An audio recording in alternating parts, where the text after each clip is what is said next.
This is Agronomy Moment. I'm Wendell Cohen.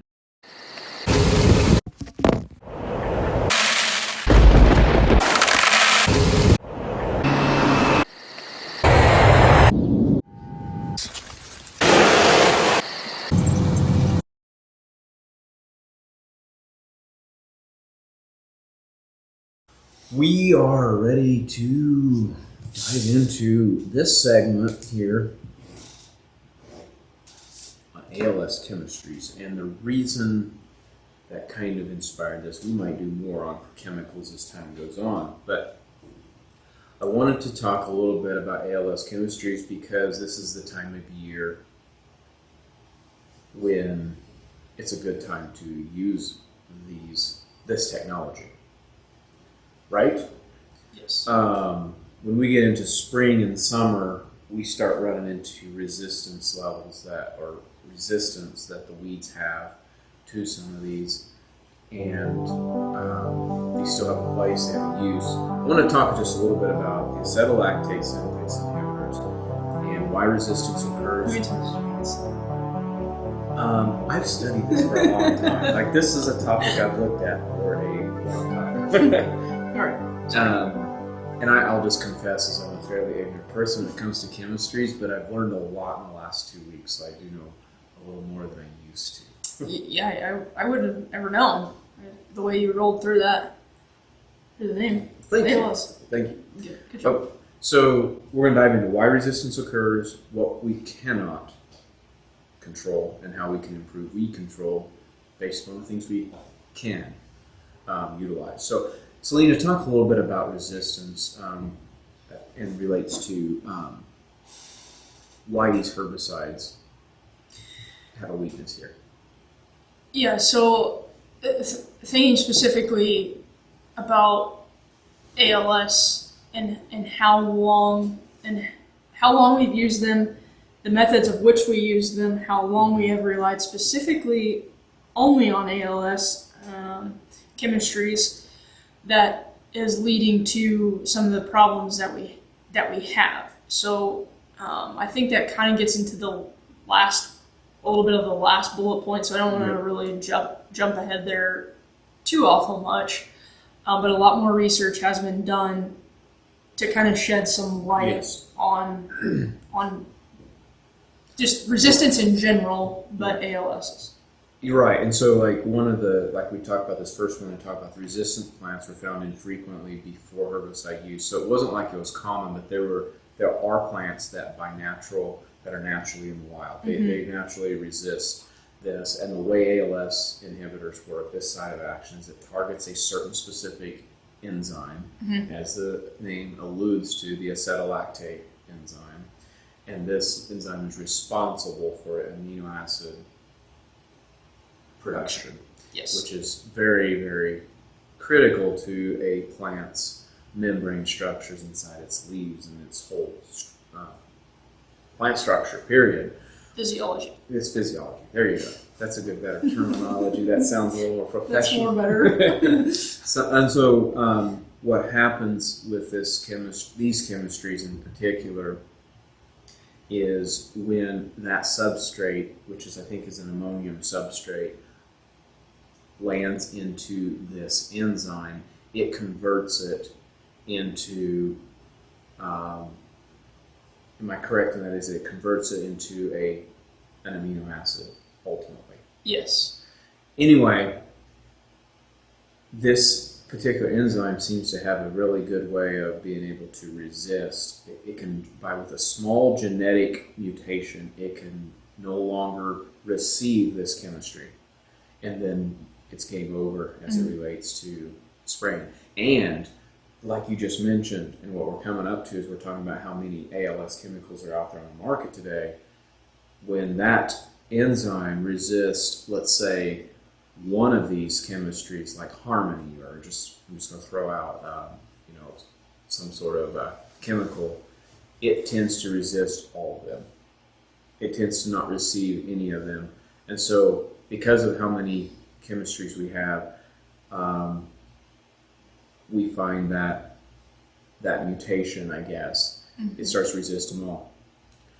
Now, they're finding out as well is that some of these weeds, they used to feel like it was only the sick weeds, it was only the defective weeds that were out there that resisted this herbicide, but they're finding they're actually healthy and fit weeds that do really well, and there's a certain percentage of those that this chemistry is resistant to. So what we end up happening is you end up with a natural selection. You end up with these weeds pollinating with other weeds and basically increasing the amount of options, amount of weeds that are growing in new generations that have this resistance. You use these chemistries a lot, and we start relying on them a lot. We start to get selection pressure, and the soil residual activity creates high amounts of resistance in these chemistries. So that's a little bit of a deep dive into why this is happening. Don't want to spend too long on here because it can get boring really quickly, but it is important to know. So what and how, Celena? How do we combat this so that we don't find ourselves with mare's tail a foot high? Yeah. So just a few different things, options, I guess. We have, Wendell did a good job of putting quite a few bullet points there over what we can do and to help kind of mitigate some of this resistance. So obviously we think of a fall herbicide pass. With that fall herbicide pass, and it's a really good time to use an ALS chemistry to help with to not only have a residual down, to give us a little bit longer lasting residual in the soil for come springtime. Yep. But using a dicamba or 2,4-D in an ALS type of chemistry in the fall works really good. If there's a situation where, maybe you don't want to use a residual, or you want to really keep that residual in your back pocket when you really need it in the spring for a bird down or a pre-emerge situation, a dicamba or 2,4-D combination with a glyphosate works really well also. So that'd be a little bit more of an economical route and still allow you a great amount of flexibility if you were on the fence about going to a corn acre or going to a bean acre and not really sure what way you were going to go there. And your biggest caveat there is just going to be is that when you get to the spring warm-up of March and April is to be scouting. Realize that them are going to be areas you might need something a little sooner. Right. Than residual might have provided, which. Right. And then we do have fall tillage up there. Tillage can help in situations. However, if you're in a no-till situation that's working well for your operation, and that's what makes the most logical sense is to continue on with the no-till. That's when we might look more towards a herbicide pass in the fall. We got a couple different options there, breaking it down by a acre going to soybeans and an acre going to corn. Yep. So like Wendell already said, scouting early, keeping an eye on when those weeds emerge in the fall time. Because like your soybeans, you're going to be scouting for weed control before you're thinking about, in general, in our area, planting. Yeah. And one thing, we mentioned mare's tail, and that's a weed. Oh my gosh, words. Yeah. Weed that is resistant to ALS. In the fall time, before it bolts, while it's still in its rosette stage, might be another good consideration to kind of think about the physiology of and how mare's tail does grow, and when we can effectively control that, trying to get a little bit of grasp on it in the fall, to where before it bolts or doesn't have a chance to bolt. Maybe is a better way to say that. Because once it does, then it becomes a real sturdy plant that's hard to get chemical to be effective. And feel free to screenshot the screen if you want to look at some of these options. But basically, too, with our options of chemistry, Celena was helping me understand your different sites of action and utilizing them.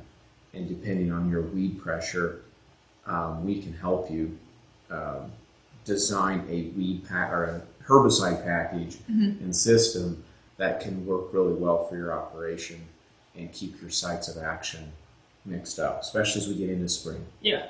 So as we think about the fall time frame, we mentioned the dicamba 2,4-D glyphosate, throwing an ALS in with the mix, but in the fall time we do have a couple of different potential options up there, and by no means is this a strict recommendation or the end all be all. This is just something we were just kind of brainstorming to throw out there as options, but a couple sites of action there. On the crop going to soybeans, get the Autumn Super, Valor SX, again, the 2,4-D dicamba glyphosate option. Yep. But then that's our fall. Transitioning to the spring time frame, when we're either going to make that burn down pass or a pre-emerge pass, we kind of talked about a lot of the times we have we're going into a relatively I don't want to say clean field, but a manageable weed situation at close to planting.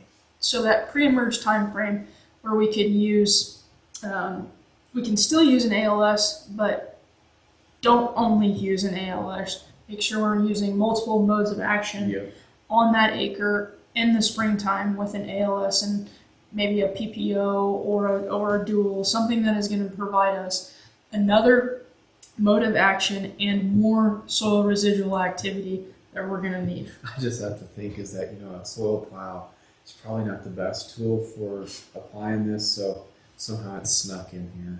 Yeah, I didn't know that was on there. But anyway, sorry for the distraction, but back to your point is using your multiple modes of action and breaking up getting away from your ALSs as you get into spring and using your group 14 like Sharpen, group 5 like Metribuzin, group 15 like Zidua. Yeah, and like I said, you can still use your ALS, but don't rely 100% fully on her. Overlap those, use multiple modes of action to be able to combat that resistance. And then if we want to back up this slide again and just go back to our corn, just talk a little bit about that. That's just looks a little bit different in the spring, right? Because typically you're doing a tillage pass, you go ahead and planting because it's early. And two, the fall pass could look a little different as well as if that's what you're going after with the herbicide. If you know you're going to a corn acre, freeing up or having another option, a group 5 option with a Princep, Simazine, and then also your dicamba 2,4-D glyphosate, a basis blend or degree as well, kind of in the fall time frame. So just depending on if you know what acre you're going to, or if you don't, there's just a couple of different options. I say a couple. There's way more than a couple, but just something to throw at the dartboard. Absolutely. And as you all know, you can give us a shout anytime. And if you are in an area that's outside of our area, Bex Hybrids covers a wide geography. Your agronomist in that area can help you out greatly there. Absolutely. And then back to our summary again, corn option using the group 2, like we talked, your triazine, ALS blend, basis blend with a growth regulator, and then using your group 27, like your Callisto, atrazine, you mentioned that already, and dual. Yep. Making sure we take advantage of using HPPD in our spring pass. With the Callisto example, Callisto. And multiple modes of action there. And put it on with that soil tile plow, and you'll be good to go. And so good luck anyway, with that. Thank you very much. Is there anything you want to wrap up as we come on chemistries? We just want to do a really deep dive really quickly and get into the weeds really quick and then just come right back weeds out. Literally, No pun intended here. I'm a big fan of dad jokes, by the way, and so I like those actually. I say I'm a secret fan of dad jokes. It's my people who are with me, they get exasperated by by the mirth that I get out of. That you get out of dad jokes? Yes. Yeah. Should I tell one now? Go for it. Let's see. As of now, they think we're doing is drinking wine on our podcast. Yeah, because of the color and the mugs and so on. Oh yeah, I'll do one. My wife hollered at me the other day and said, "You never listen to anything I say." To which I responded that seems like a weird way to start a conversation. Good one. Anyway, I'm sorry for the distraction. Insert button. We will wrap this up. If you have any questions, put all the stuff right there on the screen for you. Reach out to me anytime. Thank you. If you want alerts on what we are finding in the field, go to topagservices.com/signups to receive alert, or subscribe to our YouTube channel. It is our goal to bring you the most recent and advanced information possible. If you have any questions or feedback, feel free to reach out to us anytime. We also ask you that you give us a like and follow our channel wherever you listen to your podcasts or watch these videos. This ultimately helps us reach more people like you.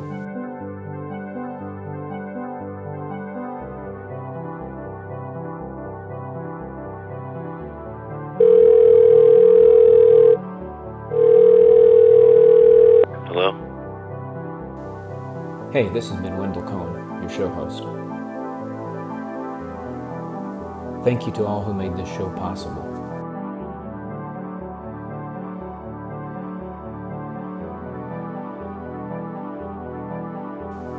This show is over. See ya.